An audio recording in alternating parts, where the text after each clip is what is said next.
Book review. If Anyone Builds It, Everyone Dies, by Zvi Mowshowitz, September 12, 2025.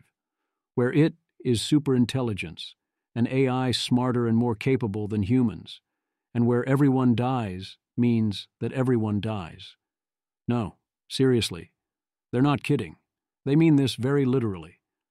To be precise, they mean that if anyone builds superintelligence under anything like present conditions using anything close to current techniques, then everyone dies.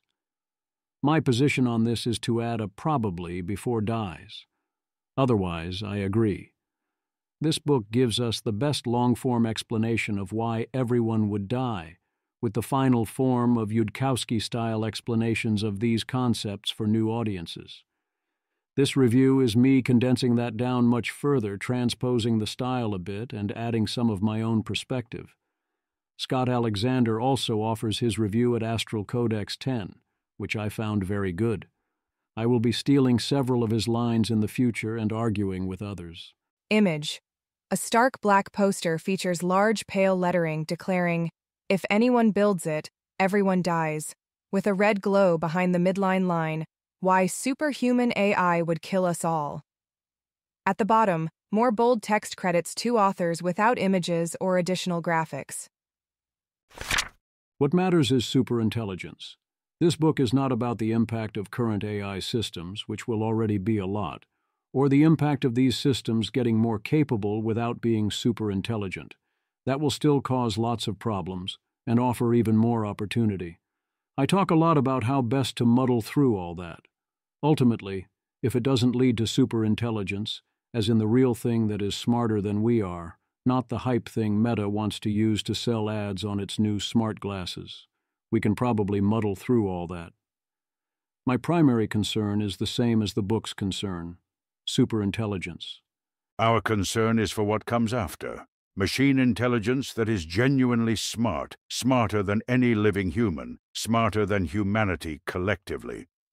We are concerned about AI that surpasses the human ability to think and to generalize from experience, and to solve scientific puzzles and invent new technologies, and to plan and strategize and plot, and to reflect on and improve itself. We might call AI like that artificial superintelligence, ASI, once it exceeds every human at almost every mental task. AI isn't there yet.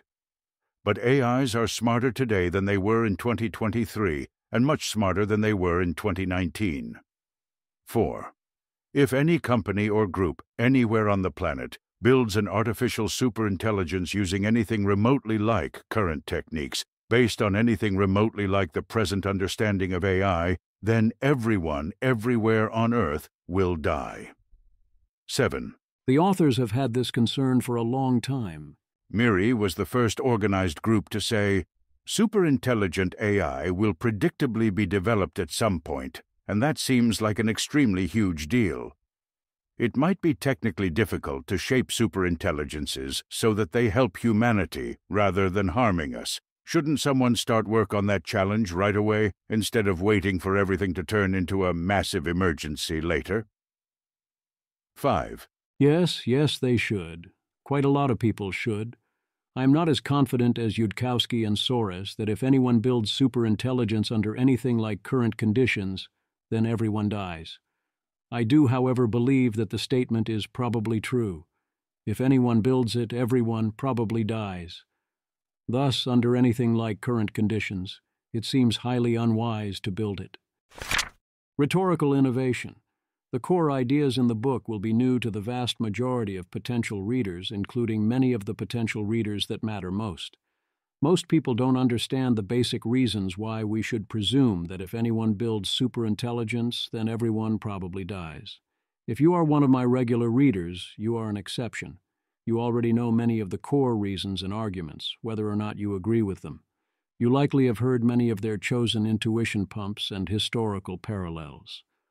What will be new to almost everyone is the way it is all presented, including that it is a message of hope, that we can choose to go down a different path. The book lays out the case directly in simple language, with well-chosen examples and facts to serve as intuition pumps. This is a large leap in the quality and clarity and normality with which the arguments, examples, historical parallels, and intuition pumps are chosen and laid out. I am not in the target audience, so it is difficult for me to judge, but I found this book likely to be highly informative, persuasive, and helpful at creating understanding. A lot of the book is providing these examples and explanations of how any of this works, starting with intelligence lets you do all the things. Welcome to the Torment Nexus. There is a good reason Benjamin Hoffman called this book Torment Nexus 2. The authors admit that their previous efforts to prevent the outcome where everyone dies have often, from their perspective, not gone great. This was absolutely a case of, we are proud to announce our company dedicated to building superintelligence, from the Mirai warning that if anyone builds superintelligence, then everyone dies. Because, hey, if that is so super dangerous, that must mean it is exciting and cool and important and valuable. Just think of the potential. And also, I need to build it before someone else builds a Torment Nexus first. Otherwise, they might monopolize use of the Torment Nexus or use it to do bad things, and I won't make any money. Or worse, we might lose to China. Given this involved things like funding DeepMind and inspiring OpenAI, I would go so far as to say, backfired spectacularly. MIRI also had some downstream effects that we now regard with ambivalence or regret. At a conference we organized, we introduced Demis Hassabis and Shane Legg, the founders of what would become Google DeepMind, to their first major funder. And Sam Altman, CEO of OpenAI, once claimed that Yudkowsky had got many of us interested in AGI and was critical in the decision to start OpenAI. Plus, years before any of the current AI companies existed, MIRI's warnings were known as the ones you needed to dismiss if you wanted to work on building genuinely smart AI, despite the risks of extinction. 6. Predictions are hard, especially about the future. Trying to predict when things will happen or who exactly will do them in what order or with what details is very difficult. Some aspects of the future are predictable with the right knowledge and effort. Others are impossibly hard calls. Competent futurism is built around knowing the difference. History teaches that one kind of relatively easy call about the future involves realizing that something looks theoretically possible according to the laws of physics, and predicting that eventually someone will go do it. Conversely, predicting exactly when a technology gets developed has historically proven to be a much harder problem. 8. Whereas some basic consequences of potential actions follow rather logically and are much easier to predict. We don't know when the world ends if people and countries change nothing about the way they're handling artificial intelligence. We don't know how the headlines about AI will read in 2 or 10 years' time, nor even whether we have 10 years left. Our claim is not that we are so clever that we can predict things that are hard to predict. Rather, it seems to us that one particular aspect of the future, what happens to everyone and everything we care about if superintelligence gets built anytime soon, can, with enough background knowledge and careful reasoning, be an easy call. 9. The details of exactly how the things happen is similarly difficult. The overall arc, that the atoms all get used for something else and that you don't stick around, is easier, and as a default outcome is highly overdetermined. Humans that are not concentrating are not general intelligences. Humans have a lot of intelligence, so they get to do many of the things.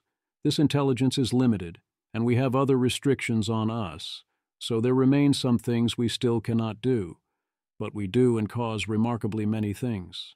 They break down intelligence into predicting the world and steering the world towards a chosen outcome. I notice steering towards a chosen outcome is not a good model of most of what many supposedly intelligent people and AIs do, or most of what they do that causes outcomes to change. There is more predicting versus less steering than you might think. Sarah Constantin explained this back in 2019 while discussing GPT-2. Humans who are not concentrating are not general intelligences. They are much closer to next token predictors a la LLMs. Sarah Constantin. Robin Hansen's post, Better Babblers, is very relevant here.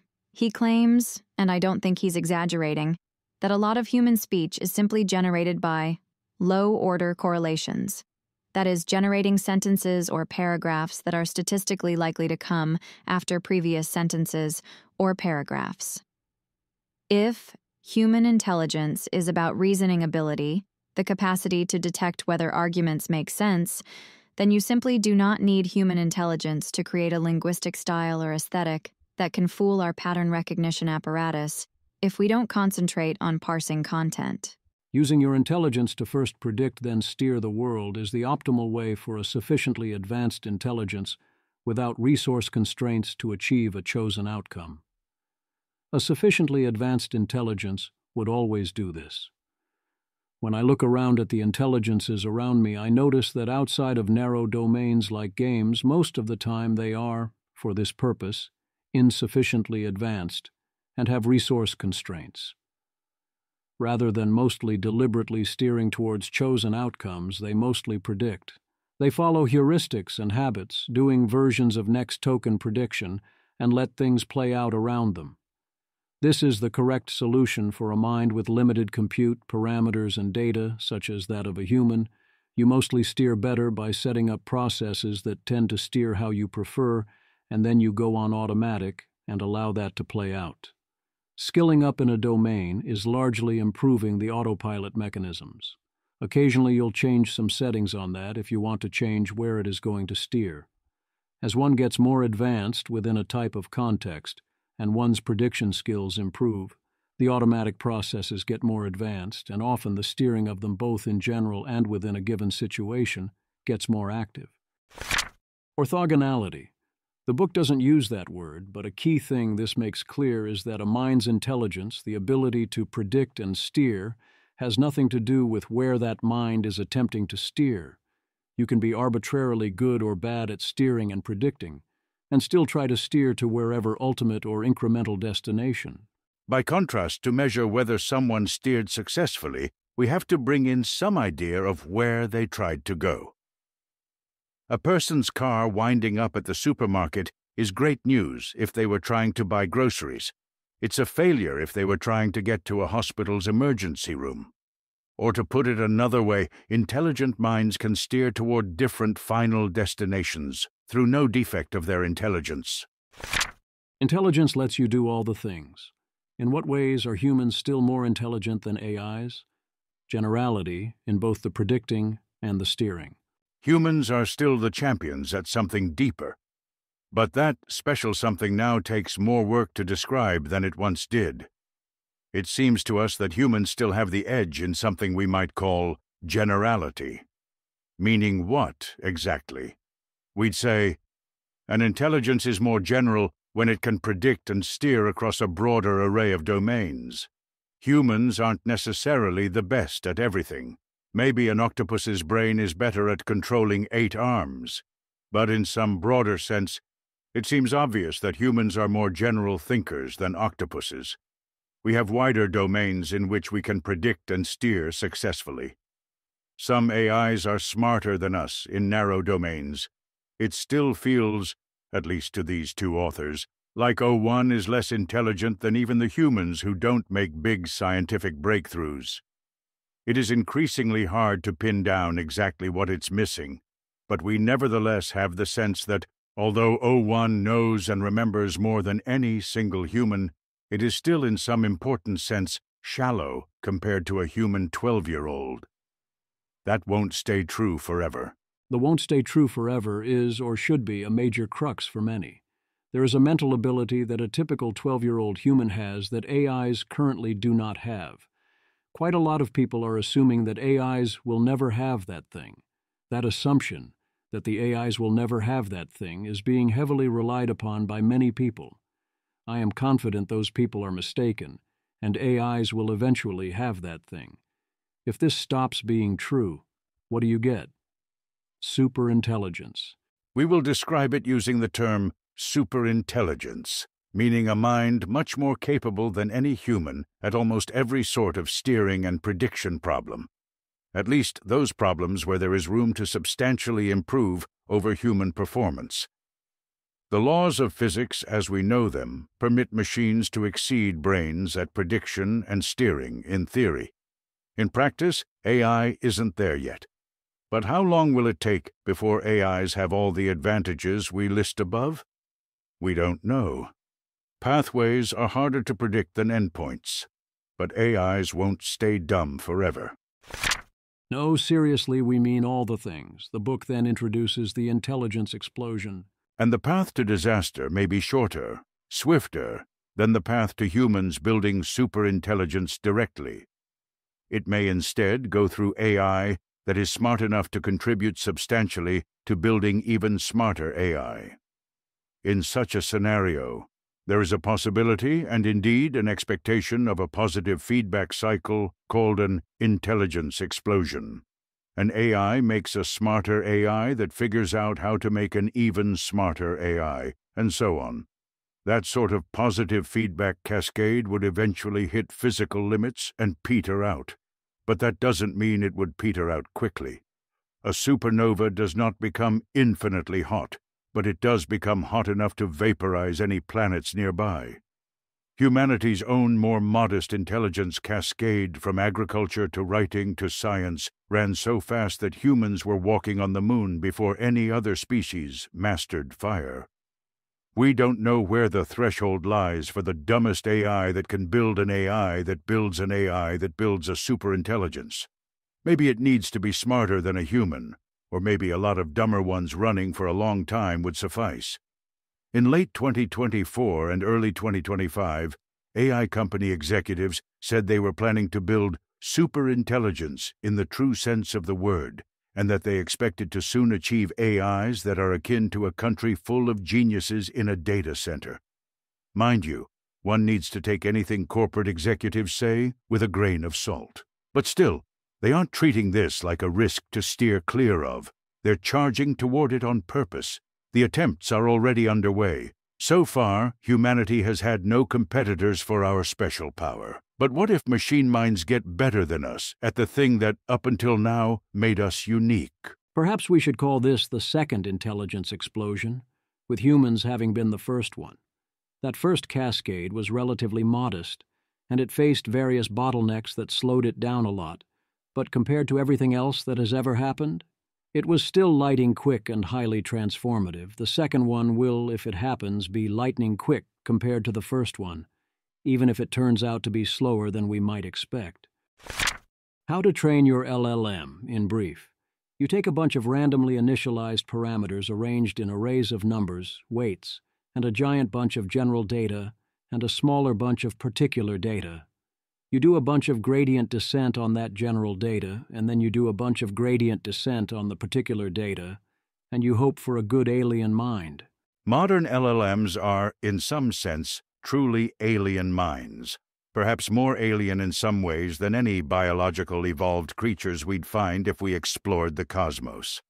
Their underlying alienness can be hard to see through an AI model's inscrutable numbers, but sometimes a clear example turns up. Training an AI to outwardly predict human language need not result in the AI's internal thinking being human-like. One way to predict what a human will say in a given circumstance is to be that human in or imagining that circumstance, and see what you say or would say. If you are not very close to being that human, the best way to predict usually is very different.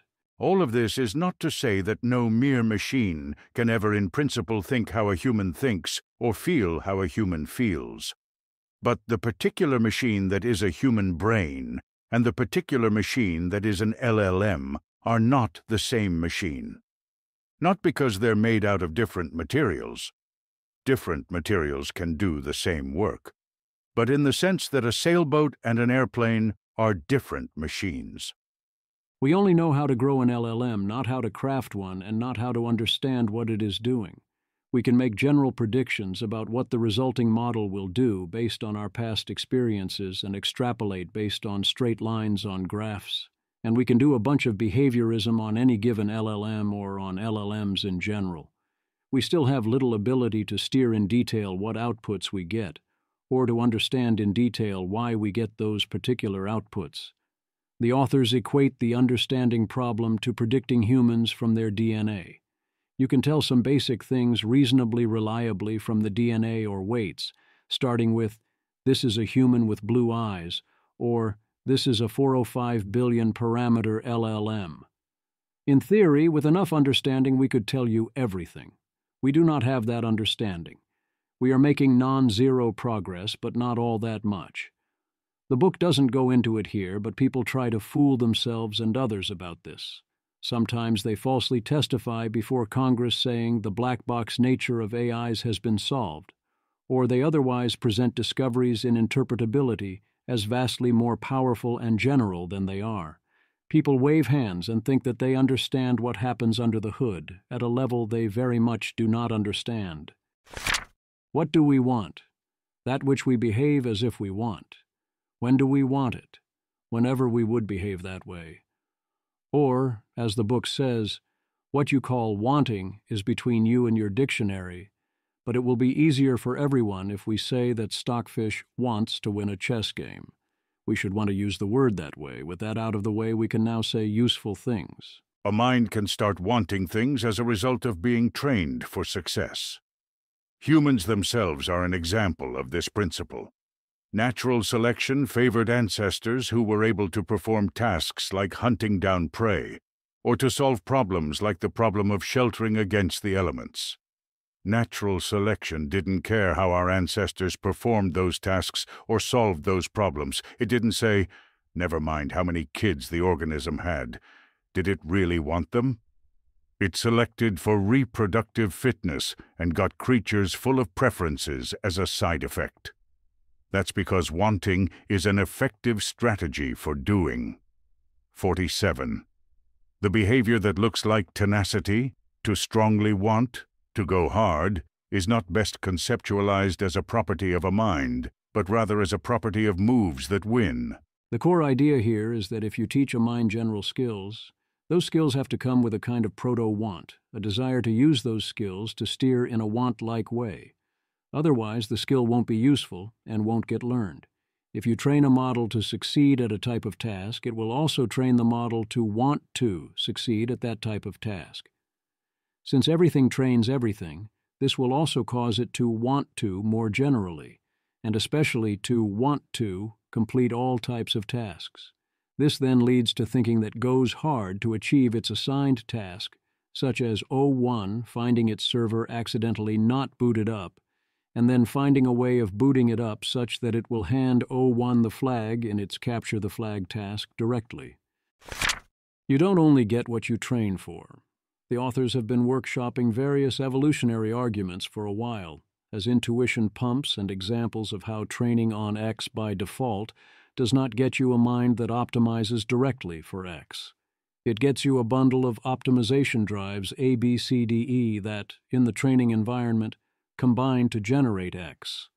But this is going to be noisy at best, and if circumstances differ from those in training and the link between A and X breaks, the mind will keep wanting A, the way humans love ice cream and use birth control rather than going around all day strategizing about maximizing genetic fitness. Training an AI means solving for the A, B, C, D, E that in training optimize the exact actual X you put forward, which in turn was an attempt to approximate the Y you really wanted. This process, like evolution, is chaotic and can be unconstrained and path-dependent. We should expect some highly unexpected strangeness in what A, B, C, D, E end up being. Yet even if we exclude all unexpected strangeness and only follow default normal paths, the zero complications paths, maximizing efficiently for a specified X, will almost always end badly if the system is sufficiently capable.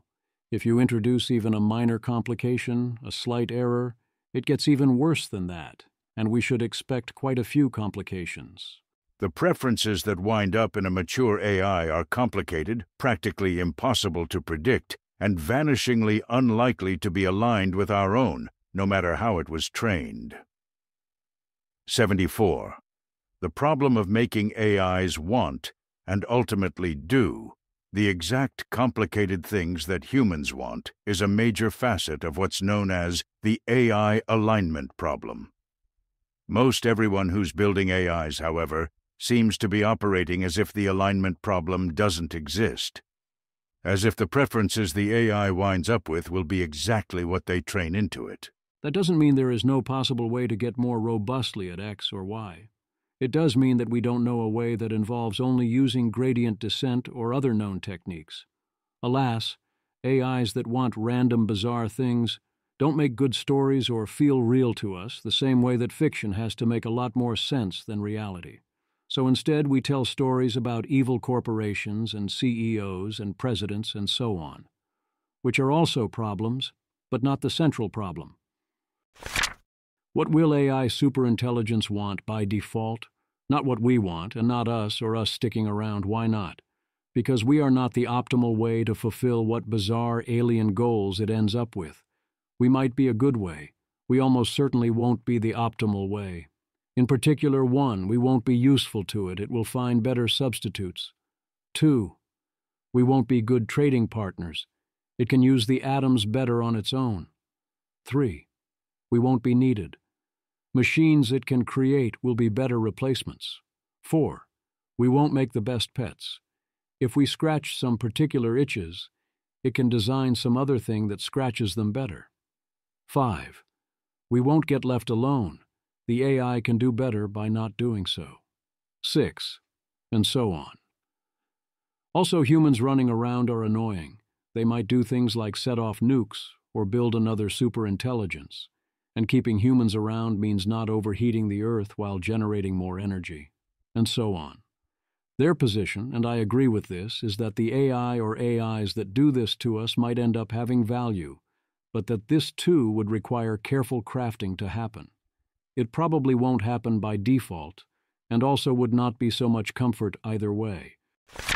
What could a superintelligence do? All of the things. But what are all of the things? 1.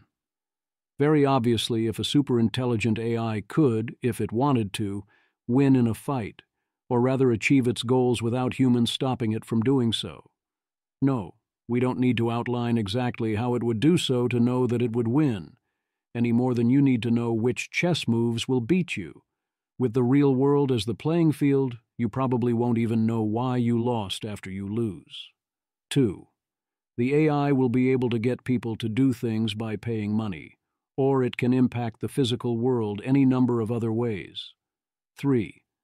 The AI will be able to make money any number of ways, including Truth Terminal as an existence proof, now with a crypto wallet nominally worth $51 million and 250K Twitter followers. 4.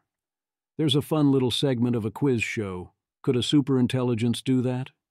Which points out that at minimum a superintelligence can do the things that current, not as superintelligences, are already doing, or nature already does, like replicating grass and spinning air into trees. Also, Eliezer reminds us about the whole thing where he said superintelligences could solve special cases of protein folding. Many people said that was crazy. I can confirm both halves of that. And then DeepMind solved a lot more of protein folding than that with no superintelligence required. Even if any particular crazy-sounding thing might be very hard, there are going to be a lot of crazy-sounding things that turn out to be not that hard. Those get solved. They predict that AIs will invent technologies and techniques we are not considering. That seems right, but also you can keep watering down what superintelligence can do, rule out all the stuff like that, and it doesn't matter. It wins anyway, in the sense that it gets what it wants. One extinction scenario. Part 2 is one extinction scenario very much in the Miri style. The danger is always that you offer one such scenario, someone decides one particular part of it sounds silly or doesn't work right, and then uses this to dismiss all potential dangers, period. One way they attempt to guard against this here is at many points they say, the AI tries various tactics, some of which are A, B, C, D, E, and one of them works. It doesn't matter which one. They also at many points intentionally make the AI's life maximally hard rather than easy, presuming that various things don't work despite the likelihood they would indeed work. At each step, it is emphasized how the AI will try many different things that create possibilities, without worrying much about exactly which ones succeed. The most important hard step in the scenario is that the various instances of the collectively superintelligent AI, which is called Sable, are working together towards the goal of gathering more resources to ultimately satisfy some other goal. To make the story easier to tell, they place this in the very near future, but as the coda points out, the timing is not important.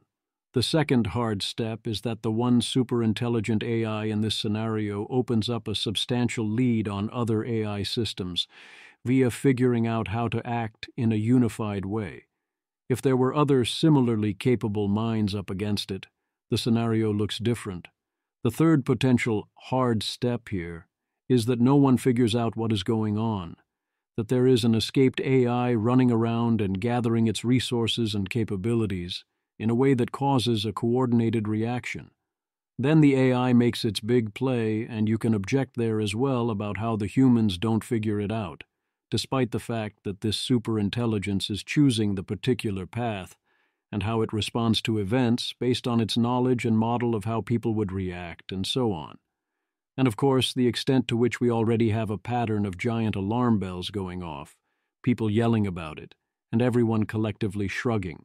My presumption in a scenario like this is that plenty of people would suspect something was going horribly wrong, or even what that thing was, and this would not change the final outcome very much, even if Sable wasn't actively ensuring that this didn't change the outcome very much.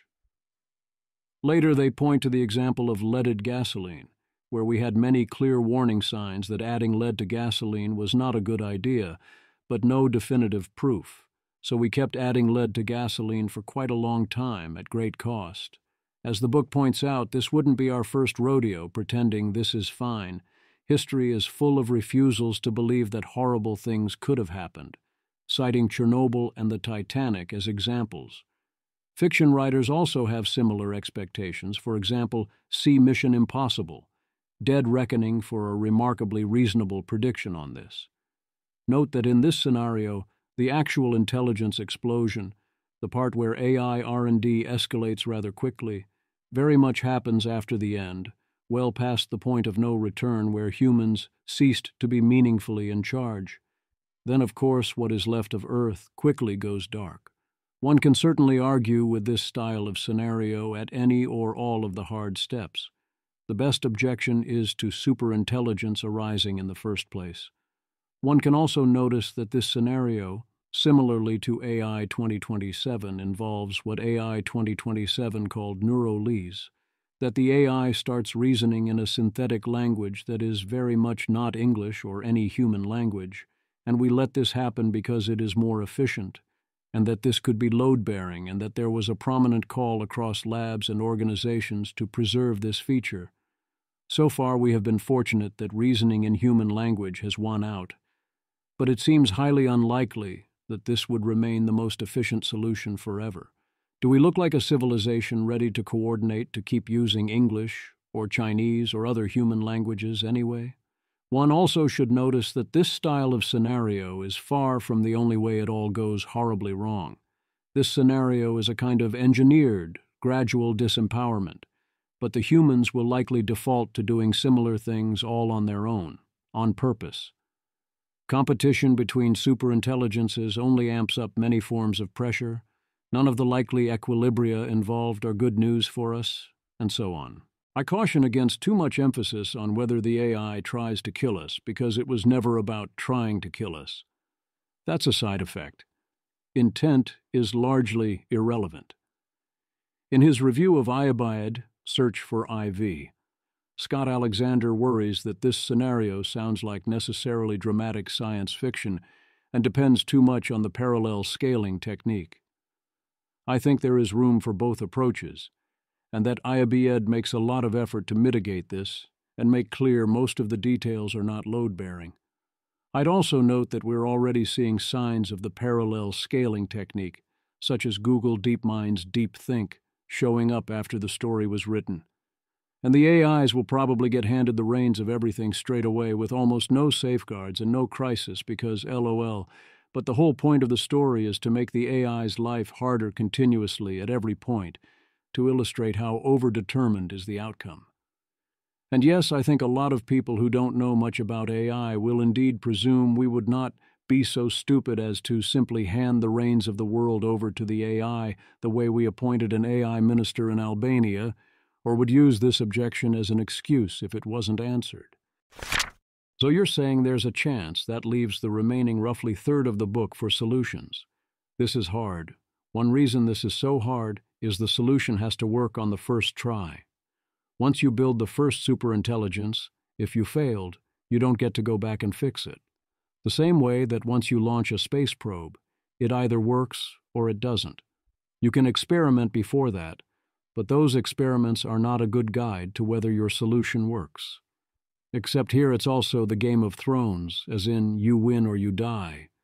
And also you're dealing with a grown superintelligence rather than mechanical software. So rather much harder than the things that fail quite often. Humanity only gets one shot at the real test. If someone has a clever scheme for getting 2 shots, we only get 1 shot at their clever scheme working. 161. When problems do not have this feature, I am mostly relaxed. Sure, deepfakes or job losses or whatnot might get ugly, but we can respond afterwards and fix it. Not here. They also draw parallels and lessons from Chernobyl and computer security.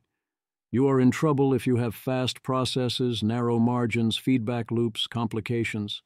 The key insight from computer security is that the attacker will, with time and resources, find the exact one scenario out of billions that causes the attack to work, and your system has to survive this even in edge cases outside of normal and expected situations.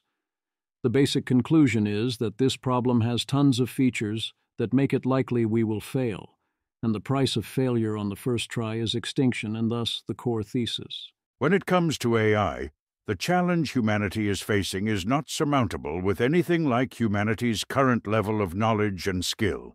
It isn't close.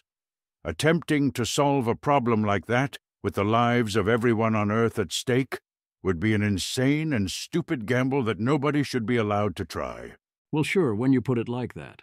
Note that no one should be allowed to try to make a superintelligence does not mean that any particular intervention would improve our situation, nor is an endorsement of any particular course of action. What are the arguments that we should allow someone to try? Most of them are terrible. We've got such classics as forms of 1. Just think of the potential. 2.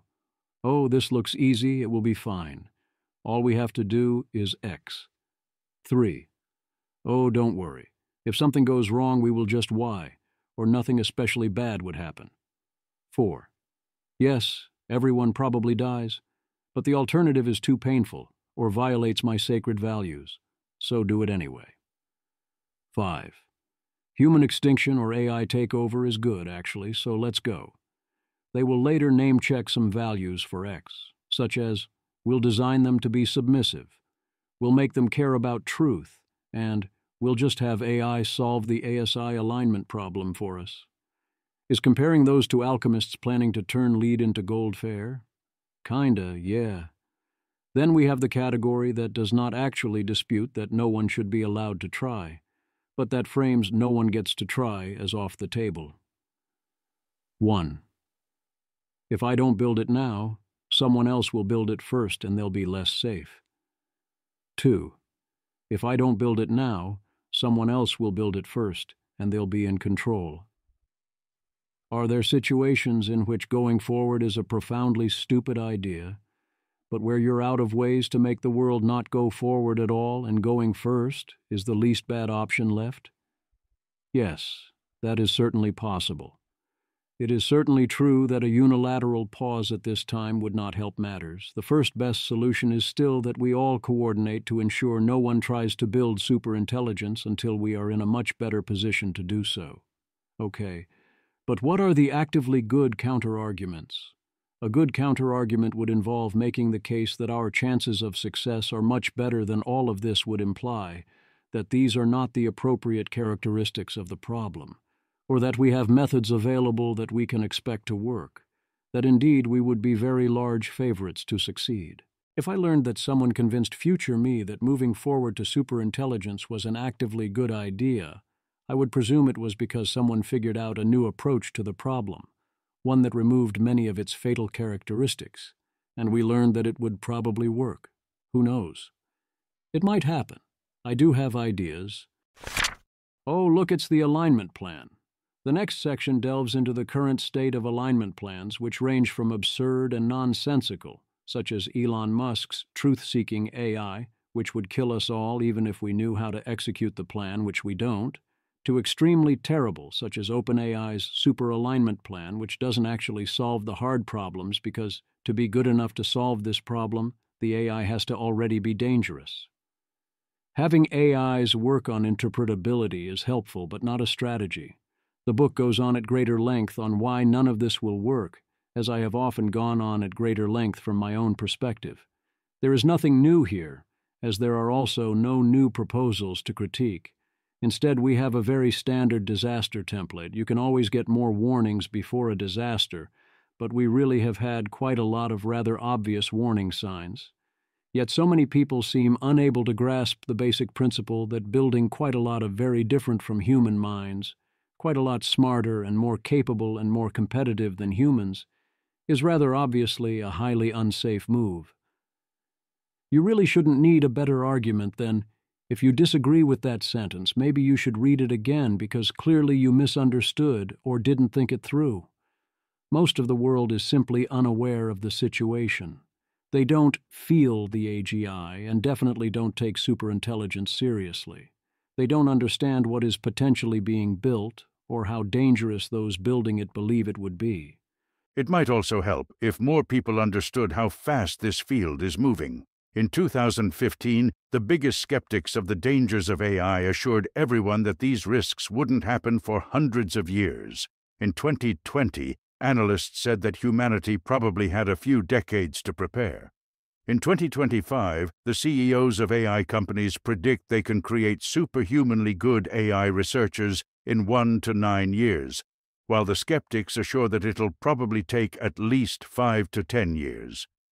10 years is not a lot of time to prepare for the dawn of machine superintelligence, even if we're lucky enough to have that long.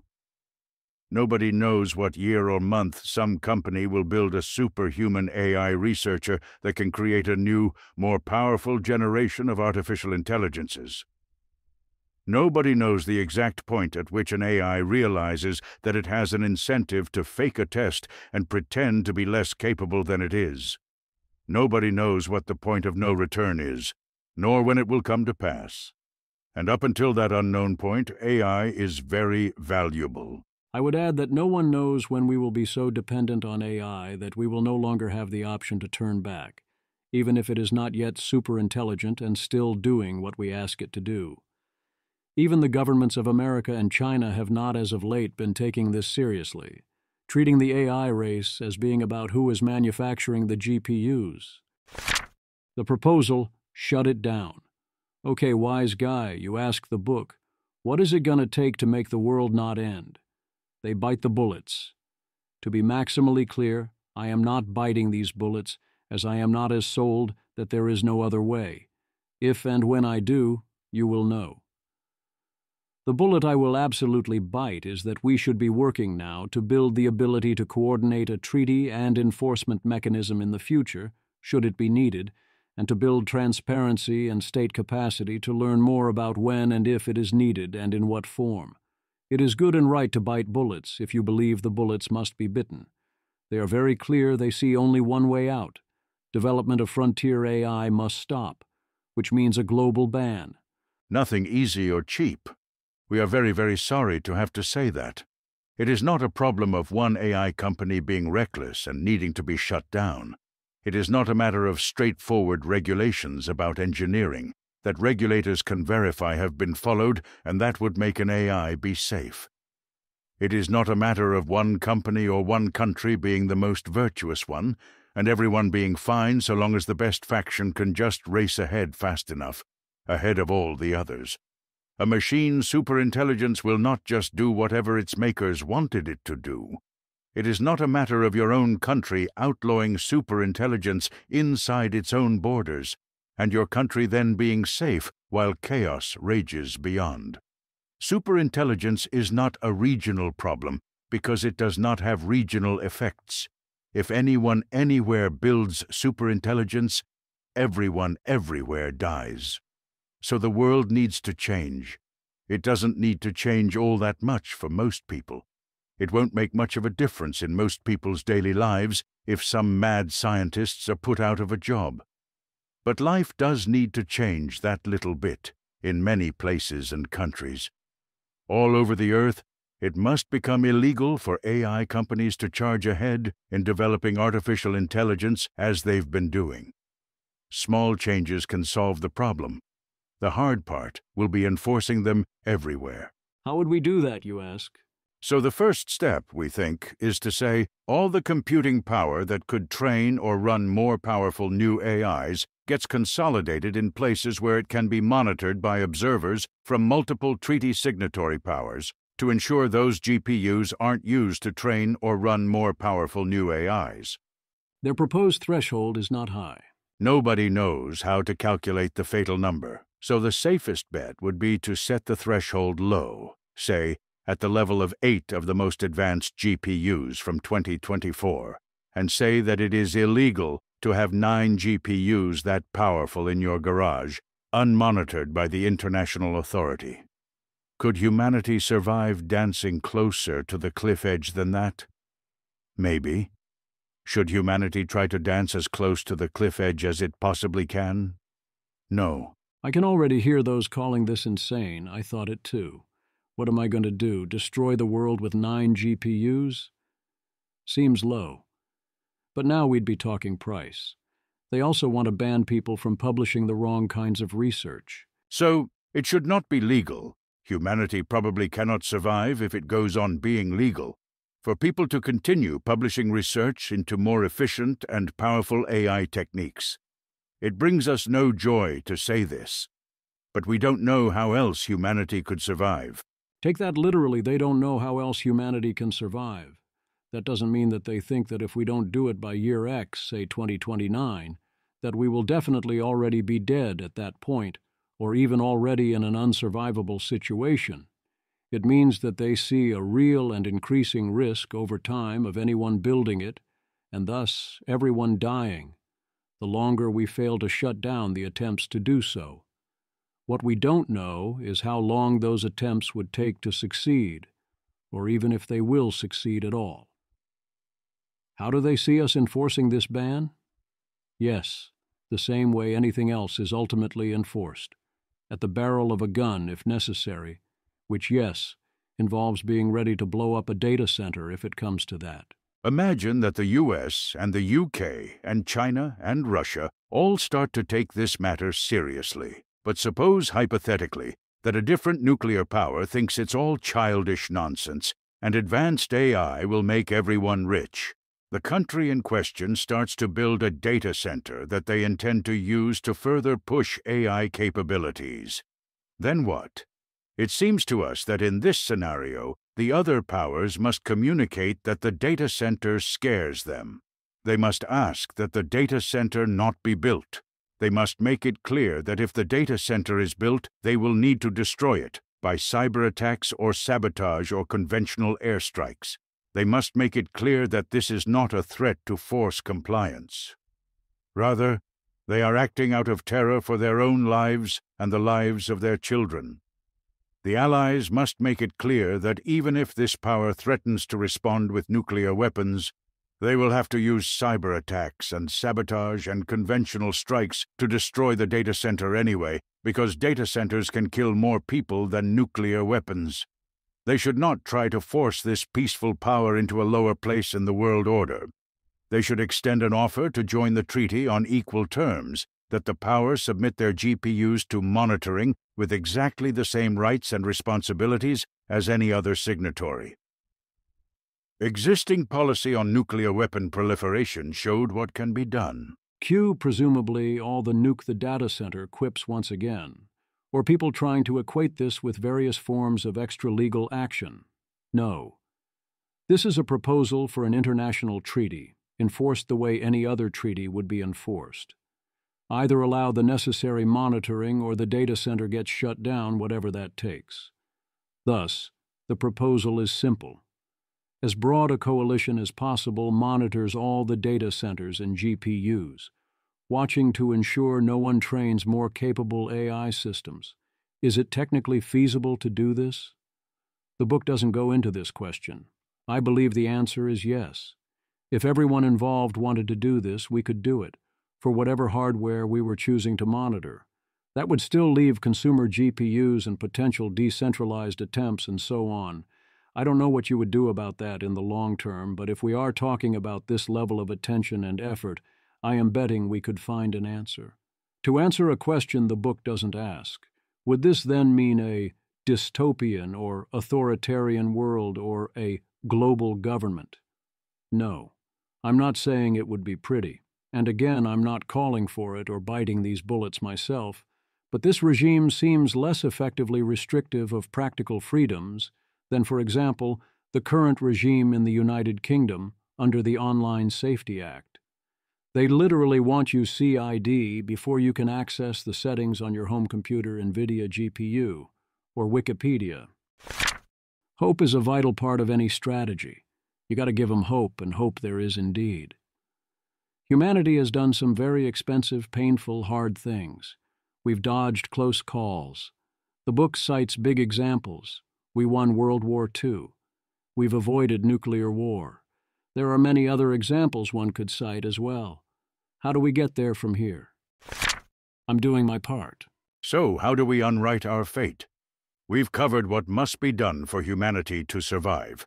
Now let's consider what can be done, and by whom. If you are in government, we'd guess that what happens in the lead-up to an international treaty is countries or national leaders signaling openness to that treaty. Major powers should send the message, we'd rather not die of machine superintelligence. We'd prefer there be an international treaty and coalition around not building it. The goal is not to have your country unilaterally cease AI research and fall behind.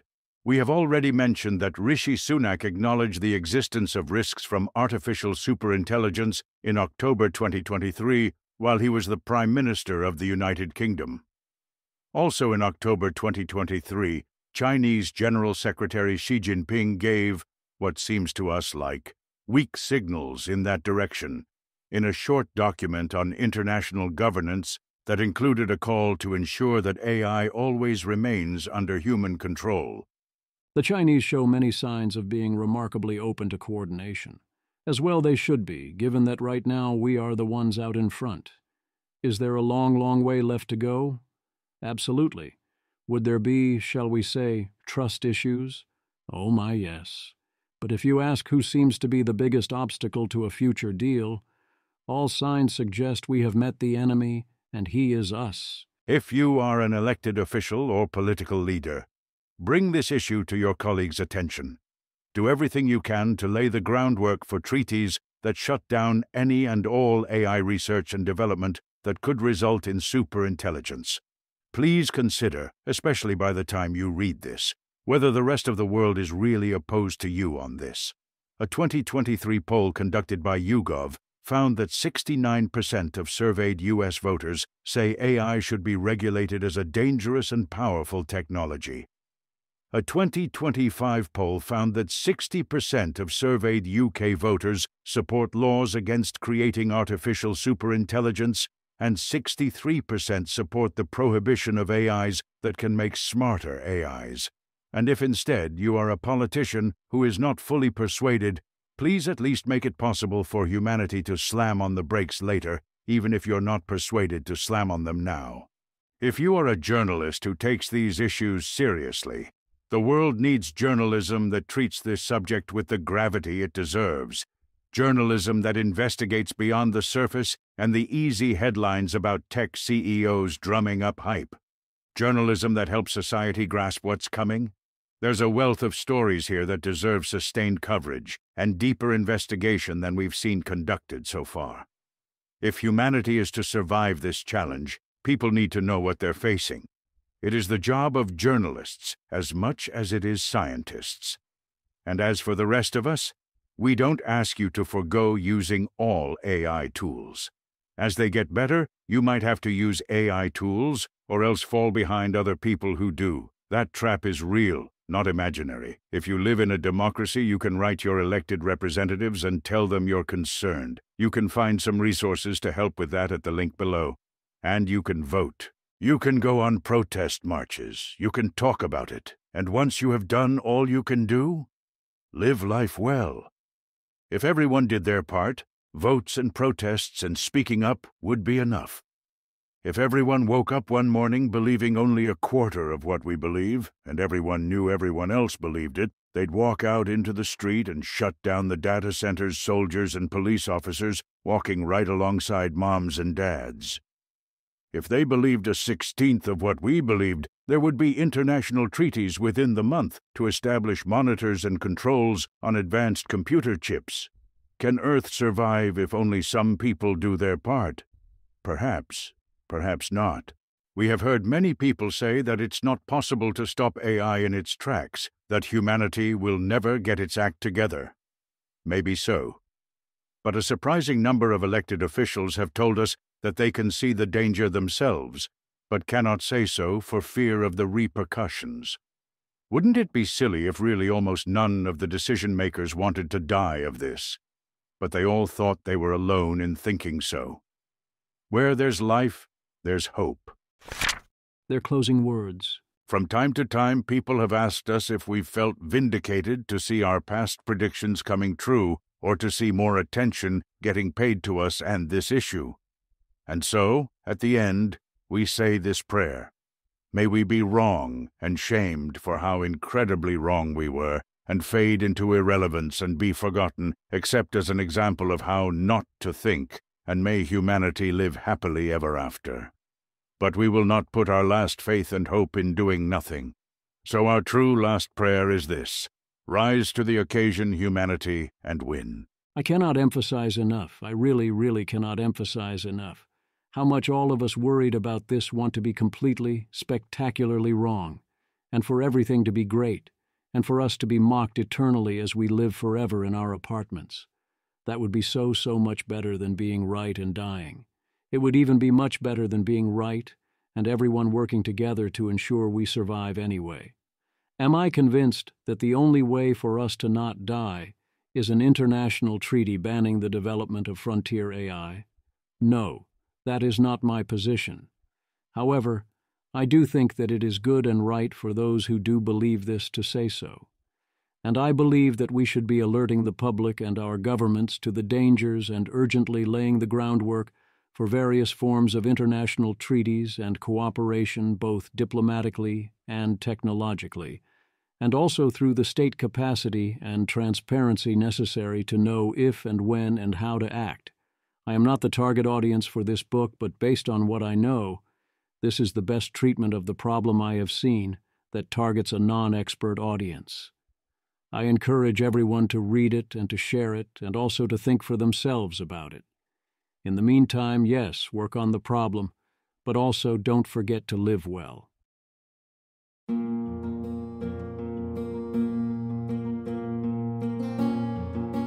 This has been an episode of the Don't Worry About the Vase podcast. If you enjoyed this podcast, please visit thezv.substack.com to support the author. If you enjoy having AI-narrated episodes, please note this is a listener-supported podcast. To receive new posts and support the cost of creation, consider becoming a subscriber at dwatvpodcast.substack.com. Thanks for listening.